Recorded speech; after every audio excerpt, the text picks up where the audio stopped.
Good evening. The big question tonight is, can Canada survive free trade? Or would, like the Liberals think, certainly Peterson, it would just emasculate our industry and make us all unemployed? That's my target for tonight, but first here's Ted with a rundown. The 7-year moratorium on uranium mining expires this week. Coming up with Webster, Rosalie Bertell, the anti-nuclear nun who says the ban must be extended. Stay by your phones. Webster will be taking your calls in a free-for-all later on the program. But first, are Canadians being held hostage in free trade deals with the U.S.? The Liberals accuse Mulroney of talking tough while selling out to the Americans. Webster probes the issue with Liberal MP and international trade critic Lloyd Axworthy. But before we get down to the somewhat dull business of free trade on the face of it, I must compliment you. I think you spent more federal money than any other single minister at any time to ensure your re-election in Manitoba and Winnipeg. How many hundreds of millions did you pour into Winnipeg? Well, Jack, it was just a great demonstration of how an intelligent federal government can help Western Canadians to broaden the economic base. Especially Western Canadians in Winnipeg, well, which is your constituency. Winnipeg's not a bad place to invest in, you know. Come on, we used to say $200 million federal money was poured into Winnipeg before you were elected, and that would be what, in 84? No, before that. Yeah, no, I was elected in 79. Yeah, I've been around a while. How many $100 million? I guess we probably spent $500–600 million in good, solid investments on research and transportation and housing and well, now we've got our hands out, please, thank you very much to Tories, and providing they give us the icebreakers, we'll think you're wonderful and you'll drop in the polls. No, I think what we showed is that you need a blueprint. You have to have a plan to make things happen. And the money. Oh, well, look, that's what, it's a question, frankly. I don't apologize, because there's so much money has been spent down east for so long, it's about time Westerners had a chance to do something with it. Well, you didn't spend enough in the West when you were the Liberal government. Well, this part of the West. We spent a lot here. We just didn't get credit for it. Maybe, maybe not. Now, let's get down to free trade. Yeah. Looking as an observer from far away in the West Coast, it would seem to me that you Liberals have 3 policies on free trade. Yes, no, and maybe. Is that correct? No, it's not correct. We actually have a pretty good policy. That's your policy? Well, I'm the official trade critic, and I speak for the caucus. And we've very clearly said that we don't like the Mulroney initiative because we think that the price that he is negotiating is going to be too high. We're going to give up too much of what we are as Canadians. And we think we've got an option to liberalize trade through the international markets. We think there's a great world out there.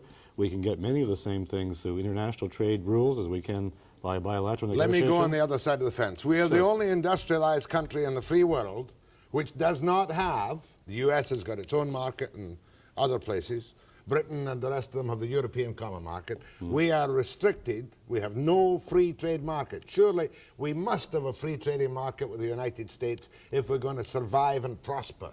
Well, Jack, let me tell you about 2 things. One, we have brought the trade barriers down with the Americans through the international negotiations over the last 10 or 15 years. Average rate of tariff is 4 or 5%. So we have opened those markets up.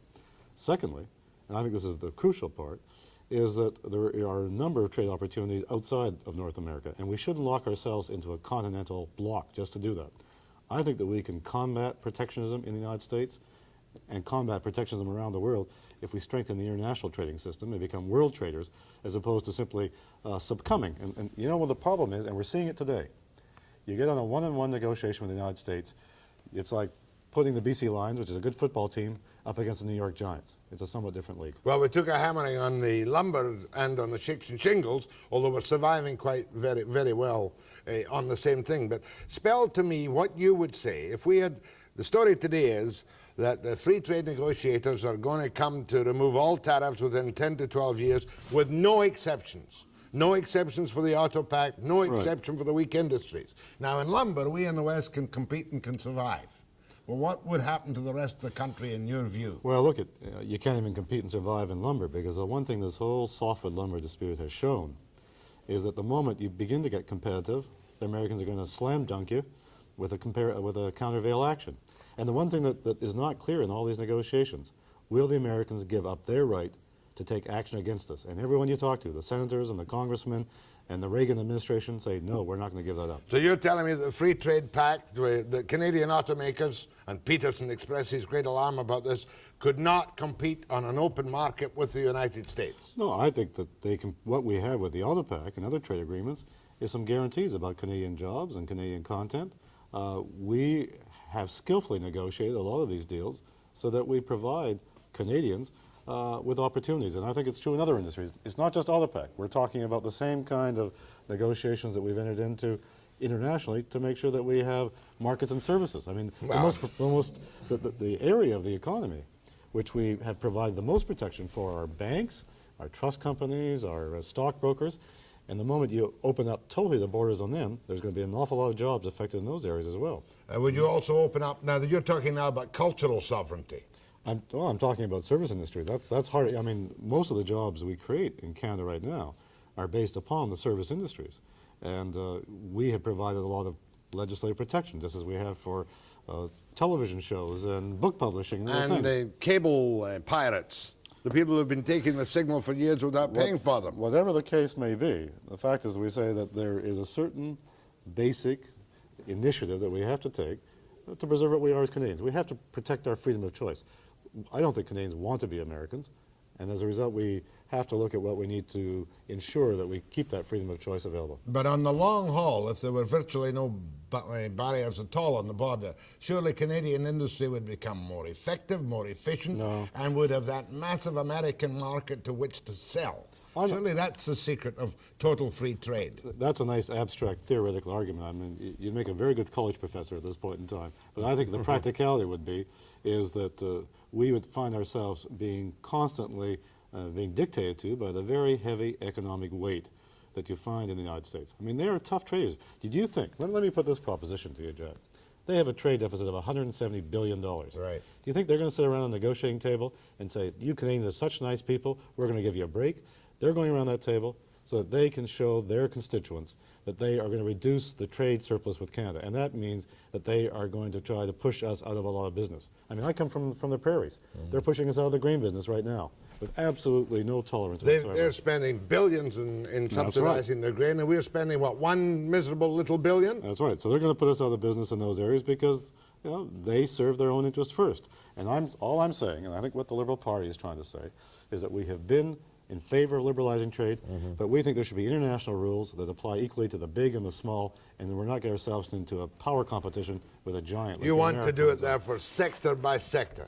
We also want to do it on the multilateral basis, the GATT, the international system, and that if we allow ourselves to get locked into a regional trading system, we could seriously weaken that international arrangement. What about the potash? I heard noises today that they're thinking about putting a countervail on the potash from the prairies. They're going to do it in potash, they're going to do it in steel, on fish. I mean, every time you turn around, I mean, the Americans are clobbering us, and that's our complaint. This is a government that has never found the will to stand up and represent this country in an effective way. Could the Liberals have done any better? We did do better. You mean under Trudeau? You're darn right we did better. He was kind of arrogant towards them, wasn't he? He kept them at arm's length. But he had their respect, and I don't think the Tories had the respect of the Americans. Do you think Mulroney has any respect from the Americans? After all, he did sing When Irish Eyes Are Smiling with Mr. and Mrs. Reagan. Was that not a great diplomatic coup that he pulled off? Well, I think Mr. Mulroney has a great career ahead of him as a song and dance man, and I think he should, the sooner he gets to it, the better we are. Next thing, have you now made party policy to stop the scandals, to stop the nagging on the alleged scandals because of the fact that the public, certainly here in the West, is sick and tired of it and thinks you're all tarred with the same brush anyway, you and the Tories? Well, Jack, we're tired of the scandals too, but we're not the ones who are creating the scandals. And I think it's a Some of your allegations, broadly speaking, have been on the thin side. Sometimes, but look, when you have a constant series of demonstrations that there are people in government who hold a high office and are using that office for personal gain or for the gain of their friends purely, then you have to expose that, because if you allow that kind of misuse of public trust to take place, then the whole system begins to erode. Mulroney has acted well on a couple of things. He caused the RCMP investigations into two of the major allegations. No, wait a minute. Yes, he did. Well, he caused the RCMP to investigate it. But the real issue is not whether there was a criminal action involved, but whether, in fact, people in that government were using their power and their influence, not in a criminal way, but in a way of conflict of interest, that they were using it in a way that was politically unacceptable. I don't want to be too cynical, but has it not ever been thus? No, I don't think so. You're rewarding the friends of the government. Well, look, if you go back at our 4 years in office, we did not have these kinds of scandals. You had other scandals. Well, I don't think we had those scandals, because I think the one thing that really distinguished us is that we made our own mistakes, but we were trying to serve a public interest. How many seats will the NDP, with their magnificent standing in the ratings, win in the next election 2 years down the road? 100? Oh, I don't think they'll win that many. I think we're going to be a government, and I think it may be possible that the NDP would replace the Tories as the second party. Will Turner still be the leader? Mr. Turner is doing a great job, and look at when you're at 44% in the polls and going up, it shows he's doing a good job. Broadbent is still more popular than he is. Well, for now. Your calls to Lloyd Axworthy, MP, Winnipeg, Fort Garry, critic for the Liberals on international trade. Right. After the break. Go.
One mandatory question requiring only yes or no from Lloyd Axworthy. How will you vote on the capital punishment presentation? I'll vote against it. You'll vote against it. Right. And so will every other Liberal. Oh, there may be a few exceptions, but I think most of them will, yeah. Because you're the civilized, intelligent ones. We just don't think it's the answer for the problem. Go ahead, please. Yes, my question, Mr. Webster, is to Mr. Axworthy. Sure. Is regarding the position of the Liberal Party on the protectionist issue. And I would like him just to comment. My comments are more in the form of comments rather than a question. I think the Liberal Party is an extremely protectionist party in Canada. Over the last 15 years that the Liberals were in power, they instituted protectionism across the board to protect inefficient industries in Ontario and Quebec. And now the Liberals are getting upset at the United States for trying to do exactly the same thing, screaming blue murder at the United States for instituting protectionist policies. Why can't the Liberals be as consistent as the Conservatives are today? They oppose protecting inefficient industry, and they're in favor of instituting free trade and getting free trade moving. Okay, good question. We're thinking, of course, of textiles and shoes and inefficient plants in Ontario and Quebec, higher prices on the coast here. Well, but Jack, let's talk about the Tories just for one moment. They were the ones who just brought in a program to protect the textile industry. Right. So when people say to me that they're being consistent, that's not true. I'd make the case to the caller that beginning right after the Second World War, the Liberal Party of Canada was the architect of creating an international trading system which has brought tariff barriers around for ourselves and for countries right around the world. I mean, the average tariff in Canada is now around 4 or 5%. That was a Liberal government that did that, not Tories. So that we have brought those tariff barriers in some down areas. Right across the board. Not in textiles. Not in textiles, and I frankly have some reservations about it. I'd like to see us do that, and I think we should be moving towards it. Yeah, we've got a steel plant that may close down here on Twig Island because of Mexican steel being dumped, 7.2% preferential duty on it, duty on it. But if these people undercut the markets, we'll lose 450 jobs. That's right. At $15 Sure. an hour. And that's why every country has to have some trade remedies. But again, I go back to my point. You have to do it on the basis of international rules that we all live by. Go ahead, please. Yeah, Lloyd. Yeah. I have two points I'd like to make to you. Sure. First thing is I object to you calling John Crosby the Codfather. John Crosby happens to be a breath of fresh air in the House of Commons. The second point, actually I got 3 points. The second thing is I'd love to see John Crosby and Mr. Baker have a head-on head for the entire question period. I think that would be a really big breath of fresh air in the House of Commons. Next one. Well, actually, I think John Crosby's... Getting on to something serious here. Yeah. As a taxpayer, I am fed up with political patronage, not only with the Liberals and the Tories. You guys are really draining the taxpayers, Lloyd, and you've got to cut it out. What's the matter with, if you're going to appoint senators, what's the matter with appointing somebody that's, maybe been looking after ill people for 30 years, or the Salvation Army for 20 years, or something like that? Well, first on Mr. Crosby, I didn't call him the codfather, I called him a codpiece, which is a very different... that is much ruder than the codfather. Much ruder. That's true. Now, let me talk for a minute. You say about patronage. One of the reasons I'm out here, and I've been traveling across the West the last 4 days, is to make the case for an elected Senate, to get rid of the appointed Senate, because I think that's the kind of case we have to make. That's for hypocrisy. You packed the Senate. Nevertheless, I'm out here because I think the solution for a lot of the inequality we face in the West is to have an elected Senate so that we're not faced with that kind of overwhelming power in the East. Go ahead, please. Yes, hi. Mr. Axworthy seemed to indicate that Pat Carney was only dealing with the U.S. bilateral trade and that he would deal with the GATT. He must be very aware that Pat Carney is one of the leading people in GATT negotiations and was the only one singled out in a Wall Street Journal, New York Times article regarding some of her work with the GATT. Wonder if you'd like to comment on that. I think he was misleading the... No, I wasn't misleading. I was down at the GATT meetings in Uruguay last fall. Ms. Carney was not there. The government has given lip service to its GATT commitments, but as long as it has this obsession with Canada-U.S. trade, it can't give the resources or the attention or the focus to reforming the international system. And so it's easy to use the rhetoric. I'm looking at the action, and I don't believe Ms. Carney is doing an effective job at GATT. Now, she wasn't at the GATT because her mother had died and she had to come back. And there were some other reasons, but the fact is this government has not put the kind of effort into improving the international trading system that we need. And I'd love to have a debate about that. She did a pretty good job getting the 15% instead of the 32 or 33 on lumber. I don't think Pat Carney did a good job at all. I think that the fact is that I don't think she's a very good trade minister. I don't think she's got bad judgment, and she's made bad decisions for this country. Go ahead, please. Hello, Mr. Axworthy. Yes, sir. I'm a Canadian, of course, and I was just wondering just what exactly are these cultural changes that Mr. Yutter refers to when he says that he doesn't mind the Canadians knowing the American way of life, etc., etc. Right, that was when Mulroney said he was stunned by the ignorance of Yutter. Remember that? Yes, I do. What do you regard as the cultural sovereignty which we must protect? Well, I think what the Americans are trying to do is to get rid of the Canadian content rules on radio and television. They want to get rid of some of the ownership restrictions on publishing, and they want to get rid of a lot of the advertising rules that allow Canadian magazines Maclean's, etc. Maclean's The famous liberal protectionist measures you brought in at the time. That's right. I prefer to call them liberal measures to preserve Canadian identity. And the book publishing business too? I think so. That they're after the whole slew of them. And I think they would, if they got those concessions, as they got the concessions on the patent drugs, then they go after more. Well, the patent drugs, of course, is one that really sticks in my craw, Yeah, because me there isn't too. any doubt at all that there are no promises to bring in all these research jobs, and there are no real promises to keep the price of drugs down. See, Jack, that's the point, is we have already paid one hell of a price for these free trade talks. We have already given up so much that the Americans have got a shopping list, and they're knocking us off one by one and getting exactly what they want before we even get a bargain in return. The whole free trade talks may yet blow up in a great cloud of dust. Well, either that or Mr. Mulroney, who's in pretty desperate political straits, is going to go for a quick fix. He's going to try to get something very splashy and cosmetic and sell it before we know what happens to us, and then the rest of the generations will be paying a very big price. Go ahead, please. Yes, two aspects. One, I would like to see us plan a withdrawal from the U.S. markets as opposed to being kicked out.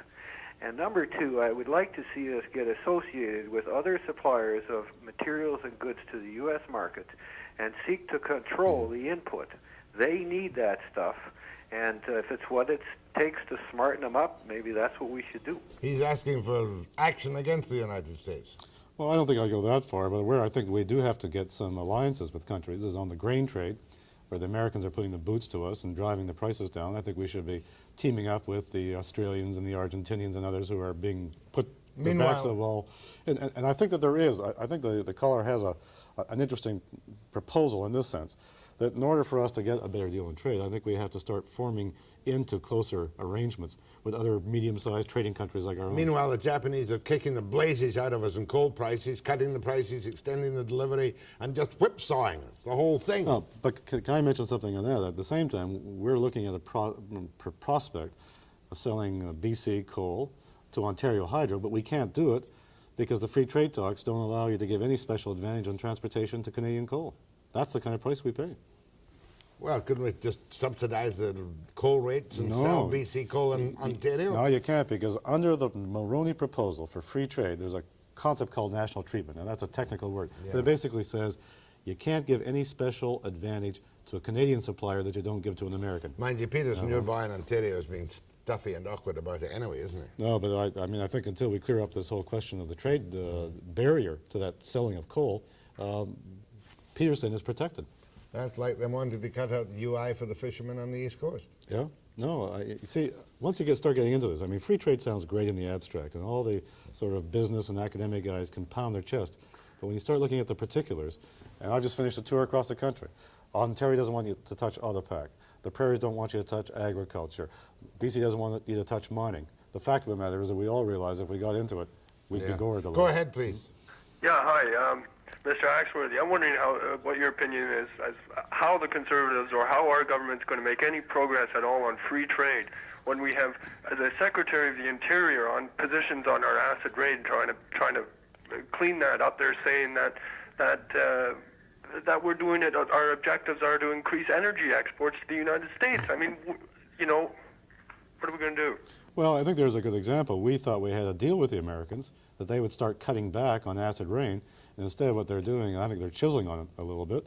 And that's a demonstration that they are not particularly interested in helping Canada at this point in time. I think they are very much preoccupied. They're inward looking, and they got this kind of Rambo-like mentality. And if we get in their way, they're going to push us around. And we're still their biggest customers. Yeah, we are. And Look, they treat us like dirt sometimes. And Jack, the point is, I think we've got to trade with Americans. I think we should be negotiating with them. But I don't think we should be putting everything on the table and giving it away. My thanks to Lloyd Axworthy. Now, we now know your policy on free trade. Good. I'll review the tape later on so I get it clearly in my mind. Good. Okay. Will you let me know? I'll let you know what your policy is. Okay, thanks, Jack. My thanks to Lloyd Axworthy. You're welcome. Quite a bright Liberal from Fort Garry, isn't it? Winnipeg, Fort Garry, yeah. But you can't take them any lolly nowadays, can you? Because you're not in power. Well, give us 18 months. And I'll be back after the break.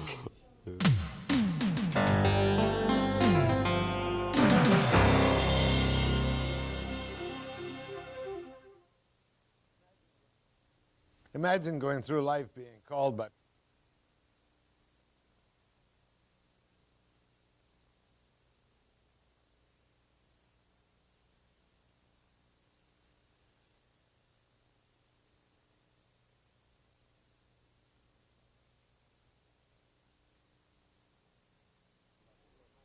Imagine going through life being called by people in my business a nuclear nun.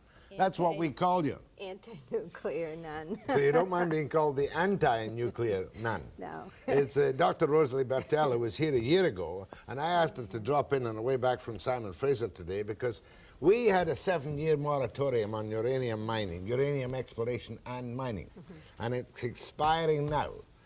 And I strongly suspect that this government will allow at least exploration and lay down what they regard as safe rules for uranium mining. Now, can you tell me, is it possible for them to do that? Probably not, but certainly the first step would be to finish the hearing that they cut off. I was supposed to testify on low-level radiation 7 years ago, and they cut it off before I testified. You're talking about the Bates Commission. Bates Commission. And the decision by Premier Bill Bennett at the time, of which you would approve, Yes. was to put on the moratorium and forget the rest of the Bates Commission. Right, but they cut off the testimony on low-level radiation, they cut off the worker health problems, and they also cut off the concern for future generations, the briefs that the churches prepared. So there was a lot left off of Well, the in that Bates case, Commission. we can pick it up right now, and you can give me some testimony at the moment, because people around Beaverdale, outside Kelowna, and people around Clearwater, where apparently they have good ore concentrations, will, of course, be very worried about it. But they can mine it in Saskatchewan. Why can't they mine it here? Well, they've got a lot of, Elliott Lake is where they ought to be looking because they're a little older, but Elliott Lake, the steel workers now are saying they're diagnosing 3 lung cancers a month there. The numbers are not expected to reach their peak until the year 2000. So there are health effects. There are 1,100 dead miners with lung cancer in the States. The other thing that really worries me is where that uranium is going. And I did go down to the Cherokee Reservation to find out where the Key Lake and Elliott Lake uranium was going, what was happening.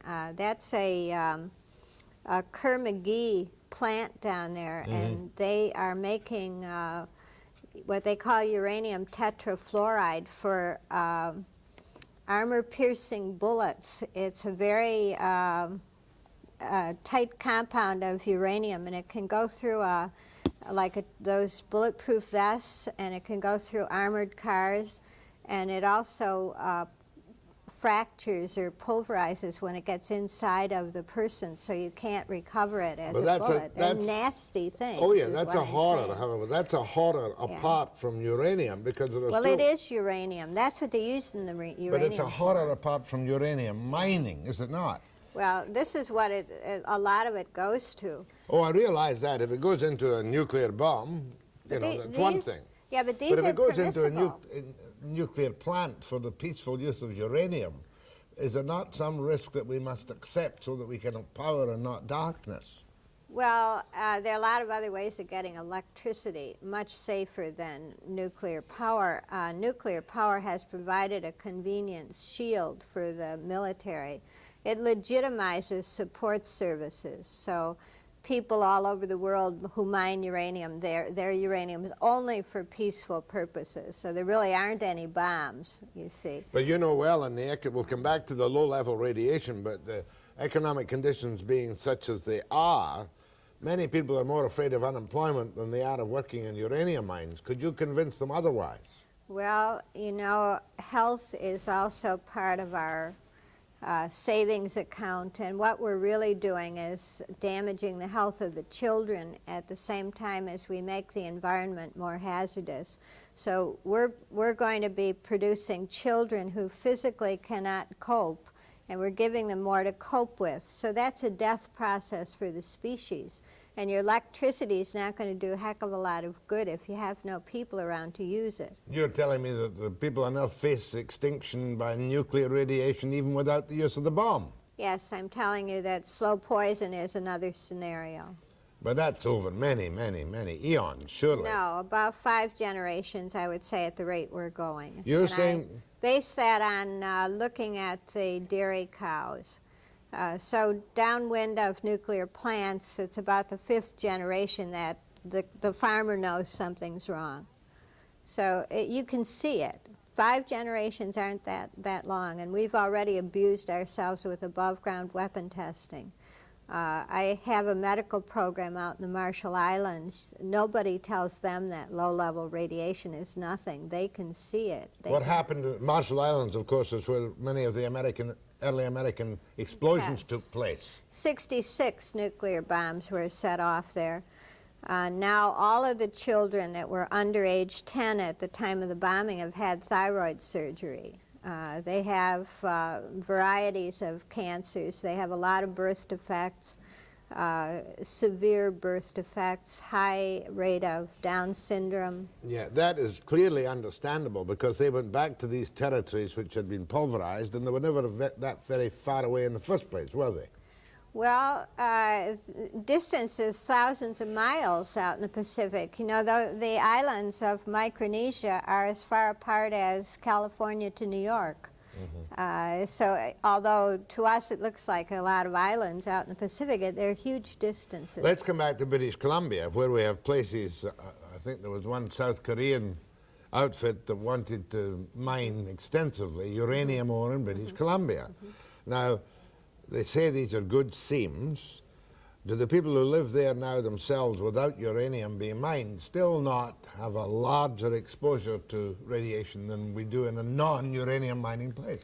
Slightly larger, but uranium in its natural state is deep in the ground, and you've got rocks that contain the radon gas, and that's kept there in the rock, and it doesn't get out. It decays into radioactive lead, bismuth, and polonium. Now, when you mine it, you pulverize it into little pieces and you bring it up and you put it on the surface so that radon gas, instead of being trapped underground, is released. It's very heavy. Is there any way, I remember the Bates Commission, I think it was recommending some safety precautions. Is there any way with uranium mining that you can create safe uranium mining? I've not seen it, and I've seen a lot of attempts. In Australia, for example, they mine inside of a cabin, and they have remote-controlled diggers, and they have air-conditioned cabins. But the radon gas goes in. You can't seal out a gas. You might seal out the dust, but not the gas. So would even exploratory drilling in these places be a bad thing? Well, it's certainly going to release the radon.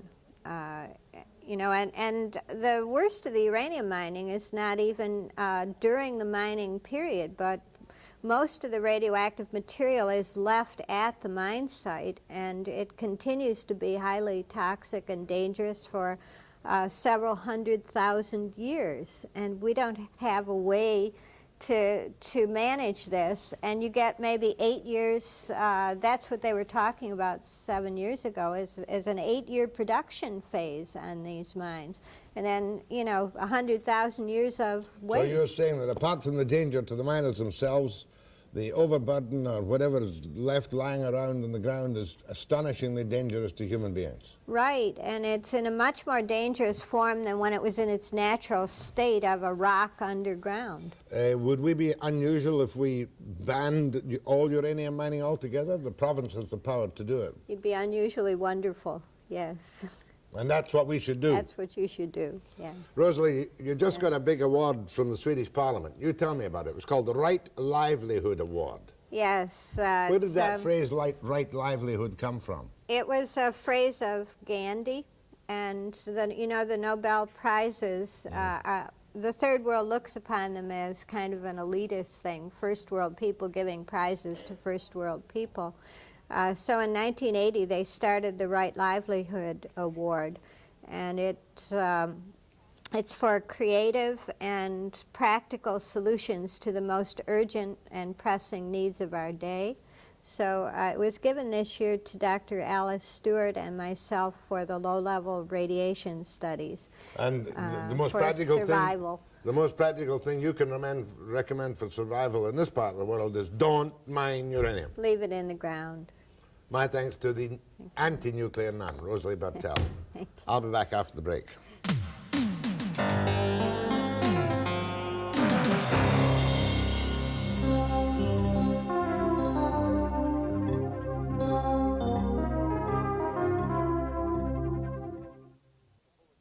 Couple of little bits of business before we go to a free-for-all. I got a letter. Get quite a lot of them. Don't always answer them.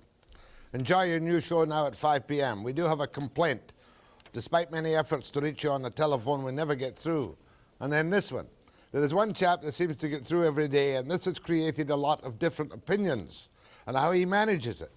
Either he is a plant, or he knows someone up front, or is really on staff and doesn't have to call in. None of these things. A very good caller that guy was, but he was on every night, and I asked him very nicely to kind of cut down it, because you can hog the program, and that's not the object of a free-for-all.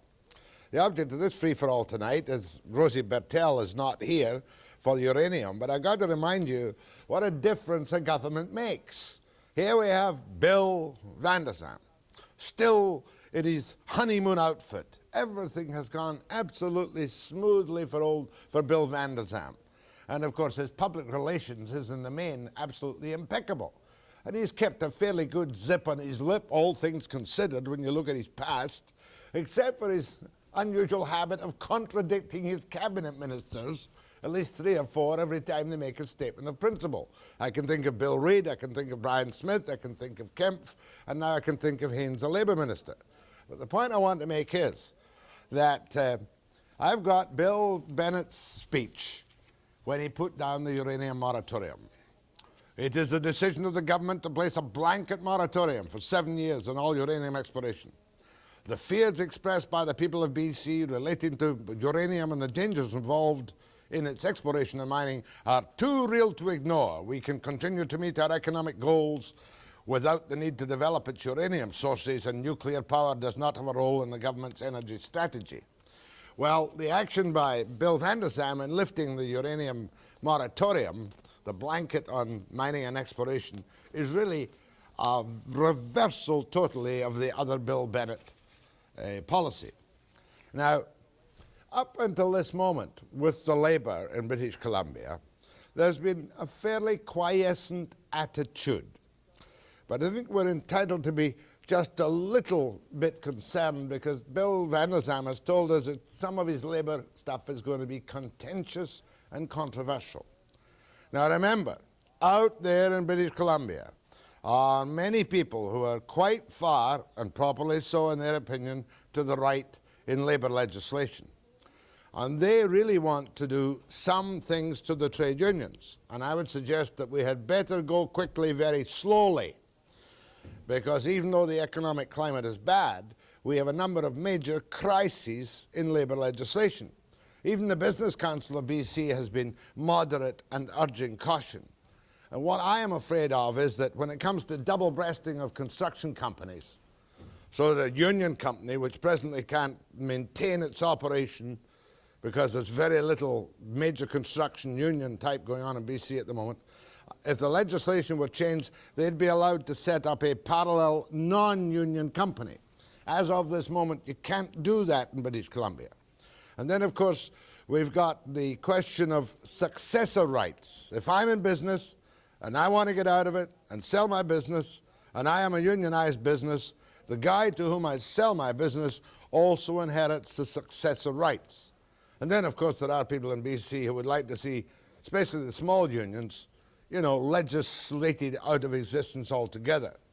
And then there's the fear of the Alberta syndrome, as was demonstrated here in what I believe is called the Packard decision, whereby a contract ends and the management unilaterally then says the contract ends, we're going to cut the wages.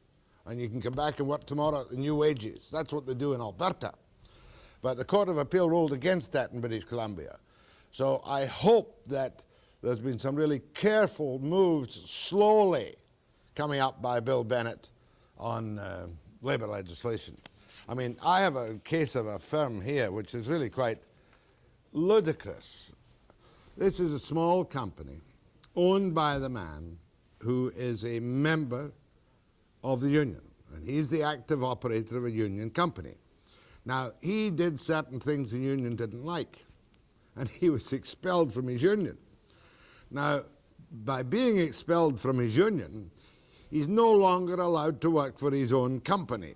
And even if he closes that company and starts another one, the union can, the Labour Board, certify the new companies under 37 and 53 of the BC Labour Code, and even then he can't work for the new one. So we have some idiocies in certain ways.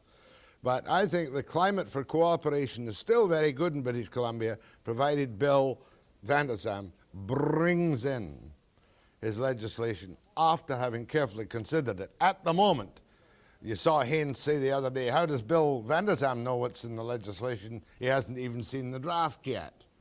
But Bill van der Zalm may have his own arbitrary ideas on what he wants to see in Labour legislation. So he shouldn't rush the Labour changes.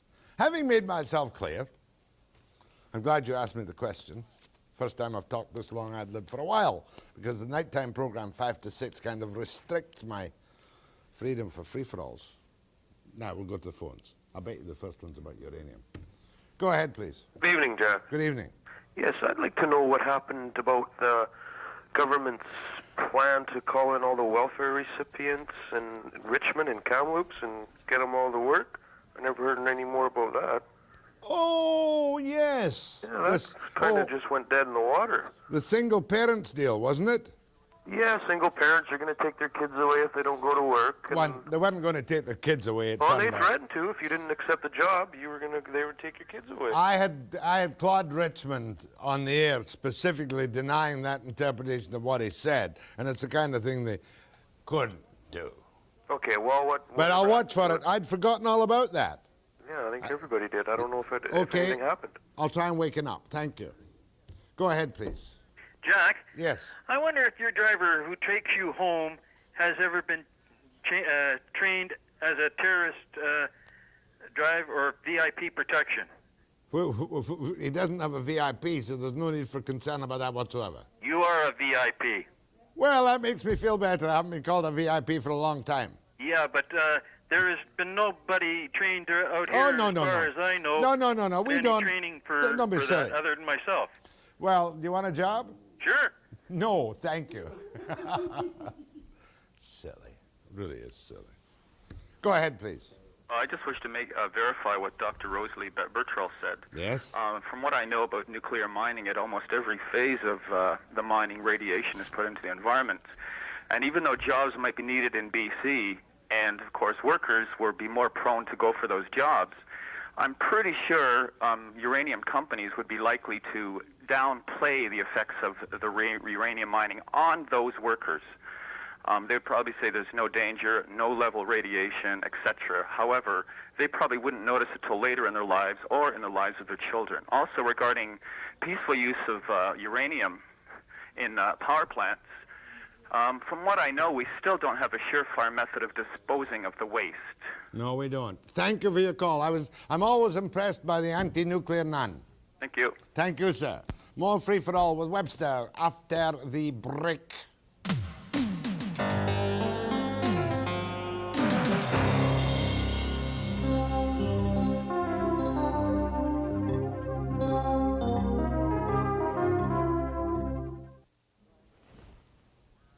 Go ahead, please. Yes, I listened to your show last night, Mr. Jack Nielsen, from the Compo Board.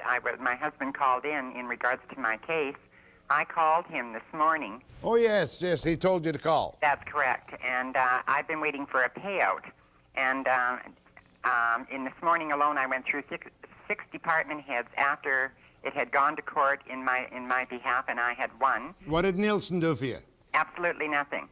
Did he say he would do something? Yes, he did. And I was told I would hear back within the hour or something. Instead, my file had gone from 11 o'clock this morning till 3 o'clock this afternoon into 6 different departments, and nobody has the authorization to do anything. Well, I'll give him a chance. Give him a chance till Friday or Monday. Well, the point that I have been waiting for 4 years. I know, and, but you only... we have taken it into court, and we've won everything. No, I'm down. I'm not his PR man, but if he phones you back Monday and says you've got your settlement, you'll be happy. Let me know what happens.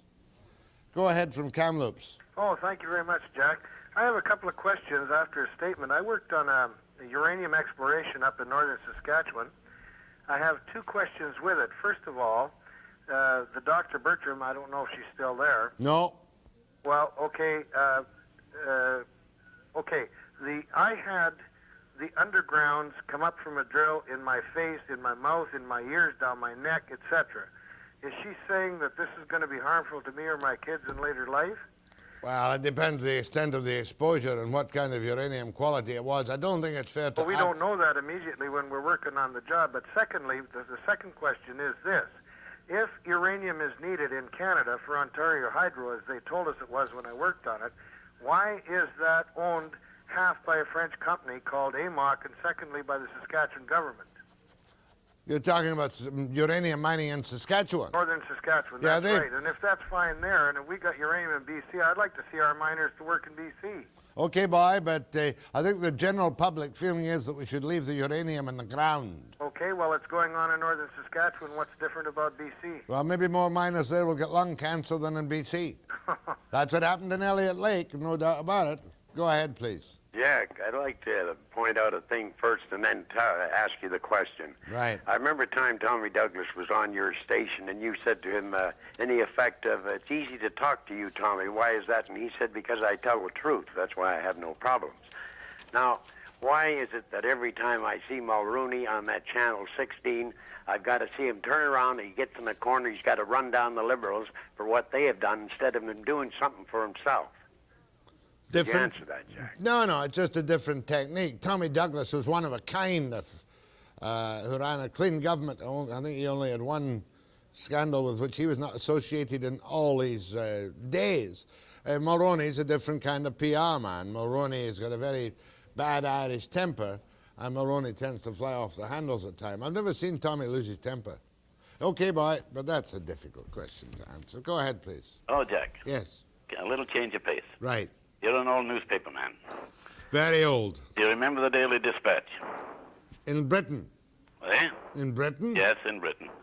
I remember the Sunday Dispatch. The Daily Dispatch. No. Well, I have a diploma issued by them, a diploma of merit issued by the Daily Dispatch in the National Scholarship from 1926. Oh, that's before my time. Oh, you're kidding. I was only 8 at the time. Well, I'm glad. Keep it as a souvenir. Go ahead, please. Yes, Jack. Yes. Regarding the Labour Code amendments proposed by Premier Van der Zalm. Well, we don't quite know what they are. I was giving my fears. Well, one of his statements was that the amendments will be aimed at limiting protracted strikes. Yes. The IWA lockout recently. Right. One of the reasons it was such a prolonged lockout was that they'd limited the number of pickets, and this limits the effectiveness of a strike. But one of the reasons was the mistake made by the IWA in not closing down the whole industry. I agree, but that was Monroe's mistake. The quick conclusion of a strike is dependent upon bringing the maximum economic pressure upon the employer. Right. It just seems that by the LRB limiting the number of pickets, that they are making these long strikes more inevitable. Yeah, but what it does do, the limiting of pickets prevents the kind of scenes you get in a much more unruly Britain, where you get 5,000 people surrounding a massive plant and the police there on horseback with batons and clubs for months on end. I mean, effective picketing can be done with limited picketing. At the moment, too, there might be a further move to restrict picketing, but we don't know until we see the legislation. But I would say that on Van der Zalm's attitude and background, unless someone holds him in, he will go to extremes on labour legislation. Just one comment with the labour climate in the province has not been too extreme recently. No. We're in a period where we want to revitalize our economy. Right. It just seems that bringing in radical right-wing amendments to the labour code are only going to create far more problems in the labor relations field than we have right now. And any recovery we can hope to have from new investment, it will be totally destroyed by new radical I agree amendments. with you. There will be some changes, some of which might be quite good to the labour code, which won't cause disruptions. But if he goes away to the far right, we're in for trouble. And thanks for your call. Go ahead from Abbotsford. Hi, Jack. Hi. I was just wondering if you're aware of a case going on down in the States where a young woman is being accused of abusing her unborn fetus. Have you heard anything about that? No. It's just a wonderfully schizophrenic society we live in. I'm a pro-lifer, and I'm watching this case with interest because the quandary that the courts have now found themselves in is that if they find this woman guilty of abusing the fetus, based on the fact that apparently some law down there says that the fetus is worthy of protection and so on. You mean an unsuccessful abortion? No. See, what had happened was... Oh, no, don't give me the details. Okay. I'd rather not. Okay. The quandary is that if they find her guilty, this is going to have repercussions to doctors who perform abortions. Not in this country, it won't. It will down in the States, and eventually it will up here. And if they find her not guilty, then that's going to have all kinds of repercussions. Agreed, but that's, don't even understand really what you're trying to tell me. Go ahead, please. Hello, Jack. I wanted to make a comment about a news item that was on the other night. It was regarding a physician that was making home visits at the rate of about $35 per visit. Mm-hmm. To my calculations, that's about $70 per hour. And I wondered if the tax-paying public realized that nurses could provide a lot of the same services for about $14 to $16 per hour. Well, I'm sure there is a trend among doctors now, excuse me, to make home visits. And is the rate about $35? Well, according to this news story, they were saying the gentleman billed about $35 for each visit, and he about $2 per hour. Well, I know, depending on what the illness is, however. If it's something within the competence of a nurse or a district nurse, that's fine. But it's very difficult to make a judgment. And it is a new trend, I think, that doctors are now making visits to the house where normally they'd say, I'd meet you in emergency. Yes, don't get me wrong. I think there is a need out there. There's a lot of elderly people that can't get out to be seen, but a lot of times it's to check. They show the business taking blood pressures and reassuring them. Okay, my and that dear, sort of thank you for pointing it out to me. Is that the end? After the break.